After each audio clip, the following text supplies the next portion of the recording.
रात के 2 बज रहे थे। शहर रामपुर गहरी नींद में था, लेकिन जिला अस्पताल और पुलिस कंट्रोल रूम की बत्तियां नहीं बुझी थीं। बाहर मूसलाधार बारिश हो रही थी, जैसे आसमान भी उस भयानक मंजर को देखकर रो रहा हो जो कुछ घंटे पहले हाईवे बाईपास पर हुआ था। एसपी किरण आईपीएस अपनी वर्दी की कैप को मेज पर रखकर गीले बालों को पोंछ रही थी। उनकी आंखों में नींद नहीं बल्कि एक अजीब सी बेचैनी थी। अभी अभी वो घटनास्थल से लौटी थी। मंजर दिल दहला देने वाला था। एक फुटपाथ पर सो रहे मजदूर परिवार, पिता, गर्भवती मां और 2 छोटे बच्चे को एक तेज रफ्तार गाड़ी ने कुचल दिया था। गाड़ी इतनी तेज थी कि लोहे की रेलिंग तोड़ते हुए उन गरीबों के जिस्मों को रौंदते हुए निकल गई थी। मौके पर ही चारों की मौत हो गई थी। सड़क पर बिखरे हुए खिलौने, खून में सनी रोटियां और एक टूटी हुई गुड़िया किरण की आंखों के सामने बार बार आ रही थी। तभी उनके केबिन का दरवाजा खुला। इंस्पेक्टर खान अंदर आए। उनके हाथ में एक पॉलिथीन बैग था, चेहरा तनावपूर्ण। मैडम, फॉरेंसिक टीम को मलबे से कुछ मिला है? खान ने धीमी आवाज में कहा। किरण ने बैग हाथ में लिया। उसमें एक टूटी हुई नंबर प्लेट का टुकड़ा था। उस पर लिखा था RJ01 CM। आगे के नंबर घिस गए थे, लेकिन वो CM शब्द ही काफी था किसी भी पुलिस वाले का पसीना छुड़ाने के लिए। गाड़ी का मॉडल? किरण ने पूछा। लैंड रोवर डिफेंडर मैडम, काले रंग की।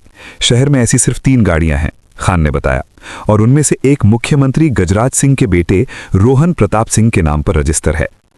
कमरे में सन्नाटा छा गया। बाहर बिजली कड़की। किरण समझ गई कि यह कोई साधारण हिट एंड रन केस नहीं है, ये आग का दरिया है। अगले 1 घंटे में किरण ने कंट्रोल रूम को अलर्ट किया, नाकाबंदी करवाई, लेकिन अजीब बात यह थी कि शहर के सभी सीसीटीवी कैमरे उस रूट के तकनीकी खराबी के कारण बंद पाए गए। सबूत मिटाने का खेल शुरू हो चुका था। सुबह के 6 बजते बजते किरण के फोन की घंटी बजी। स्क्रीन पर नाम नहीं था, बस प्राइवेट नंबर लिखा था। किरण ने फोन उठाया। जय हिंद, किरण ने अपनी कड़क आवाज में कहा। उधर से आवाज आई, भारी और रौबदार। एसपी किरण, मुख्यमंत्री कार्यालय से पीए शर्मा बोल रहा हूं। जी कहिए। रात जो हादसा हुआ बाईपास पर दुखद है। सीएम साहब ने संवेदना व्यक्त की है। वो चाहते हैं कि गरीबों को मुआवजा तुरंत मिले और केस को अज्ञात ट्रक के खाते में डालकर रफा दफा किया जाए। शहर का माहौल खराब नहीं होना चाहिए। किरण की मुट्ठियां भीग गईं। सर, ये अज्ञात ट्रक नहीं था। हमें मौके से लग्जरी कार के सबूत मिले हैं। 4 लोग मारे गए हैं, जिनमें 2 बच्चे थे। किरण जी, शर्मा की आवाज अब थोड़ी सख्त हो गई। आप नहीं हैं, जोश में हैं, लेकिन याद रखिए वर्दी का रंग खाकी होता है, खून का नहीं। उस गाड़ी में जो भी था वो अब शहर से बहुत दूर है, और अगर आप अपनी कुर्सी और अपना ट्रांसफर किसी नक्सली इलाके में नहीं चाहती तो वही कीजिए जो कहा जा रहा है। एक ट्रक ड्राइवर को पकड़िए, उसे पैसे दीजिए और सरेंडर करवा दीजिए। फाइल बंद। फोन कट गया। किरण शून्य रह गई। ये सीधा आदेश था। एक मासूम परिवार की जान की कीमत, बस एक मुआवजा और एक फर्जी ट्रक ड्राइवर। उसने अपनी टेबल पर रखे उस टूटी गुड़िया के फोटो को देखा जो एक्सीडेंट स्पॉट पर मिली थी। नहीं, किरण ने खुद से कहा, मैंने संविधान की शपथ ली है, किसी नेता के तलवे चाटने की नहीं। अगले 2 दिन किरण के लिए नर्क समान थे। मीडिया में खबरें छप रही थीं कि पुलिस नाकाम है। गवाहों को धमकाया जा रहा था। जिस ढाबे वाले ने काली गाड़ी देखी थी, उसकी दुकान रातों रात जला दी गई। पोस्टमार्टम रिपोर्ट बदलने के लिए सीएमओ पर दबाव डाला गया। किरण को पता चला कि रोहन प्रताप सिंह शहर में ही है, लेकिन अंडरग्राउंड है। सूत्रों के मुताबिक वो सीएम हाउस के अंदर बने गेस्ट विला में छिपा हुआ था। पुलिस के लिए सीएम हाउस में घुसना मतलब शेर के मुंह में हाथ डालना था। बिना वारंट, बिना ठोस सबूत के वहां कदम रखना मतलब अपनी नौकरी और शायद जान से भी हाथ धोना। तीसरे दिन शाम को किरण को आईजी का फोन आया।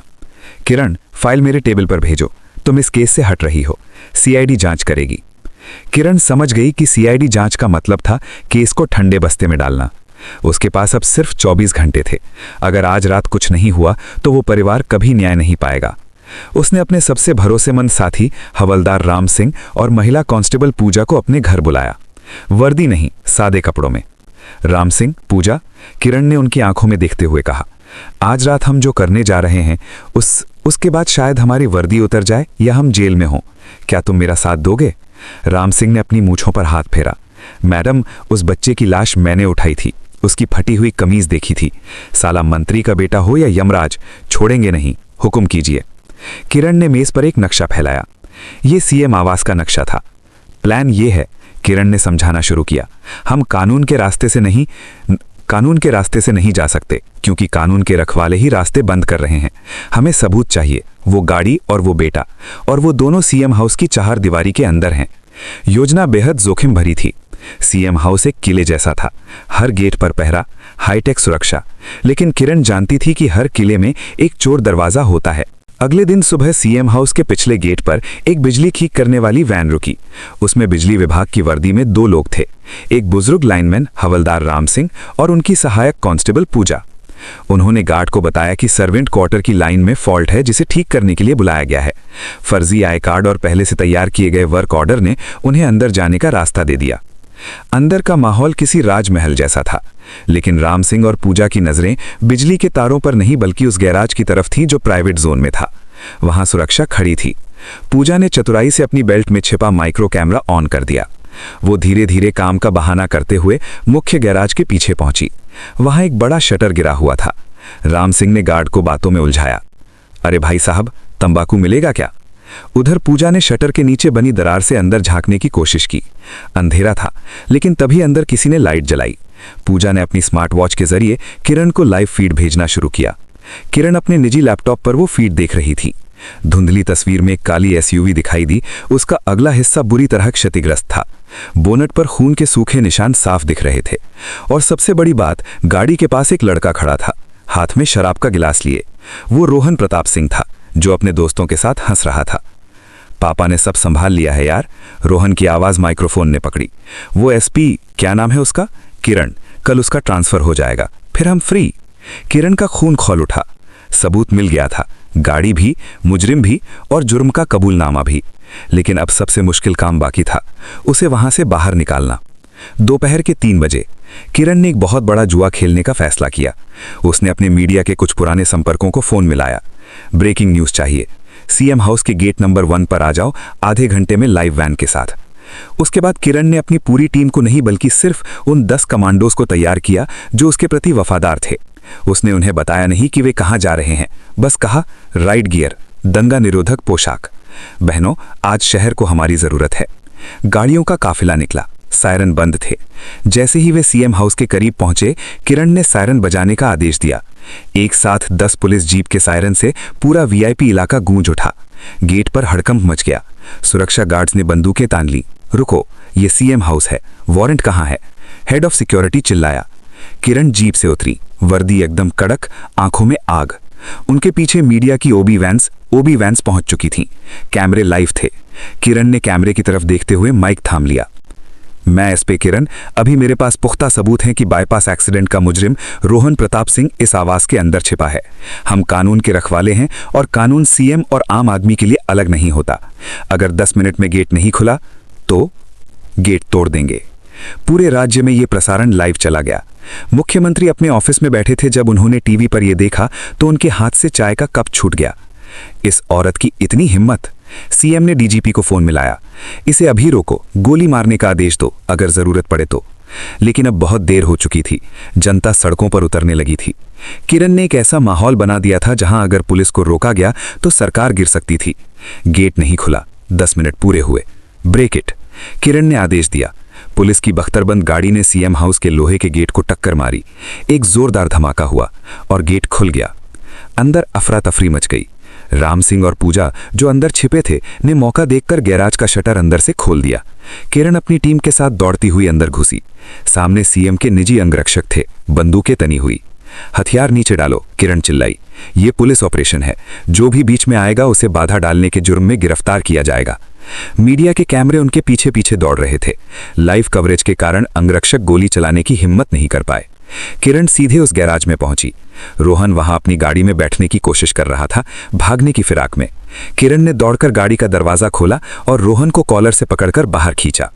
तुम्हारे बाप का राज खत्म रोहन, किरण ने उसके कान में कहा। अब कानून का राज है। रोहन चिल्लाया, तुम्हें पता नहीं तुम क्या कर रही हो, मैं तुम्हें बर्बाद कर दूंगा। किरण ने उसे पलटा, हथकड़ी निकाली और खटाक की आवाज के साथ उसे लॉक कर दिया। बर्बाद तो तुम हो चुके हो। तभी वहां मुख्यमंत्री गजराज सिंह अपने लवाजमे के साथ पहुंचे। उनका चेहरा गुस्से से लाल था। एसपी किरण, अपनी हद में रहो। सीएम गर्जे, मेरे बेटे को छोड़ो, ये सब झूठ है। किरण ने मीडिया के कैमरों की तरफ इशारा किया। सर ये देखिए, उसने अपने फोन पर पूजा द्वारा रिकॉर्ड किया गया वीडियो प्ले किया, जिसमें रोहन अपना जुर्म कबूल रहा था और टूटी हुई गाड़ी दिख रही थी। वीडियो बड़ी स्क्रीन पर नहीं लेकिन पास खड़े रिपोर्टर्स को साफ दिख रहा था। ये गाड़ी, ये कबूलनामा और ये टूटी हुई नंबर प्लेट जो हमने बरामद की थी, सब मैच हो रहा है। मिस्टर सीएम, आप चाहें तो मुझे सस्पेंड कर सकते हैं, लेकिन आपका बेटा अब मेरी हिरासत में है और पूरी दुनिया देख रही है। सीएम की बोलती बंद हो गई। कैमरे उनके चेहरे के पसीने को जूम कर रहे थे। एक पिता और एक भ्रष्ट नेता की हार उस पल पूरी दुनिया ने देखी। गिरफ्तारी तो हो गई थी, लेकिन असली जंग अभी बाकी थी। रोहन को जीप में बैठाकर थाने ले जाना किसी युद्ध से कम नहीं था। सीएम के समर्थक थाने के बाहर जमा हो गए थे। पथराव शुरू हो गया था। किरण खुद जीप चला रही थी। पीछे रोहन बैठा था जो अब डरा हुआ था। उसके घमंड का नशा उतर चुका था। मैडम मुझे जाने दो, मैं पैसे दूंगा जितने चाहिए, रोहन गिड़गिड़ाया। किरण ने रियर व्यू मिरर में उसे देखा। उस औरत ने भी शायद अपनी जान की भीख मांगी होगी जब तुमने उसे कुचला था। तब तुम